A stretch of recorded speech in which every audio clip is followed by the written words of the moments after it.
What's your message to other figures in sports about how they can shine a light on the plight of the hostages? I mean, for me, it's just, I always tell people, the reason, obviously, just outside of me being Jewish, is you never truly understand somebody until you're in their shoes. And I always tell, athletes, that could have easily been me. I could have, if it wasn't for the IDF, I could have either been dead or kidnapped. Whatever you've been spoken up for me, I always tell people, it has nothing to do with your religion. It has nothing to do with your belief system, your cultural background. At the end of the day, these are innocent people.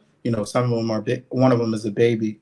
What did he do to terrorism? Nothing. So I think a lot of people put their political or religious views behind it, and it has nothing to do with the situation. These are 136 innocent hostages, that were taken from their families for no reason, and I try to tell athletes of mine, speaking up is just the right thing to do. Sometimes in life, it's just being a good person and fighting for what is right. It has nothing to do, with anything else. And I think a lot of people misunderstand that, and they don't pretty much see it from why I'm doing it. I've been questioned millions of times. You're just an athlete. You're supposed to just be dribbling a basketball. And I tell people, my public advocacy came from my experience. It came from October 7th happening.